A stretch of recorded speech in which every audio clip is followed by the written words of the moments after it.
Hello and welcome to another hand. This is Pokerbrandon, and I'm going to talk about a hand that I played at the Gardens Casino in Hawaiian Gardens, California. This is going to be a 5-5 hand playing with a $750 stack. The buy-in for this game is $300 to $600. This is going to fold over to me on the hijack, and I open 4-5 suited. Your low suited connector hands like 4-5s, 6-7s, not so much the 3-4s. Try to stay away from the 3-4s and the 2-3s. But like the 4-5s, 6s, 7s, 8s, 9s, 7-9, 8-9s, 9-10s. You're definitely going to want to be opening these up at a low frequency. Don't do it all the time. 4-5 suited can be folded here profitably all the time.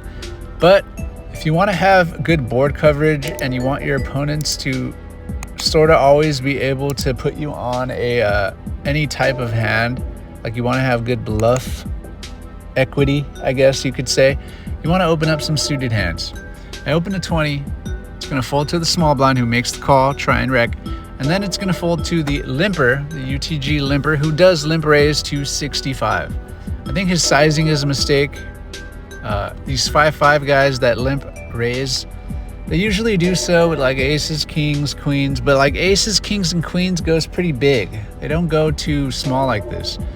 I felt like there was some fear in his limp raise, and the only thing that made sense to me was he had ace king. I feel like ace king does make some sense.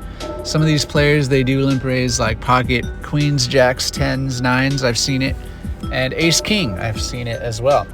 So I sort of didn't want to play, but because he made it so small and my opponent to my left in the small blind looked like he was going to fold, I felt like it was okay to make a call and play post flop.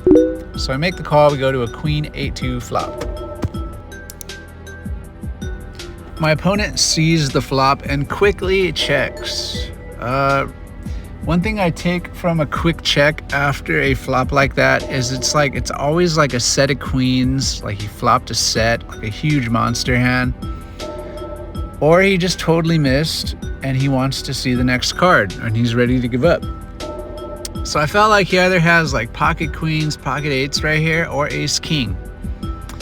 And because I'm sort of indifferent to knowing which side of the coin he's on, I just check it back and I tell myself that I will bluff at this if he checks on the turn. Because if he does have pocket queens or pocket aces and he's trying to slow play again, then I'm going to find out on turn. Like on the turn, he's always going to try to put in money to get me to put in money into this pot. So it takes me about 5 seconds. And I check this and we go to a turn card. Now just keep in mind that I have this stretched out because I want to be able to talk in between the streets. So sometimes I'm gonna stretch out the hand, but look at the screen and I will tell you how long it takes for me to actually do my action. We see a 5 of spades on the turn, and then my opponent quickly checks again. Now, it took me about 15 seconds to check back, but I do check back, and my reasoning why is now that I have a pair, I feel like I have good showdown value against an ace king that is checking down to because it just has no pair. A lot of these 5-5 guys, I feel like if they have ace king and they 3-bet it pre-flop and they try to play it, I don't think they're playing it correctly post-flop.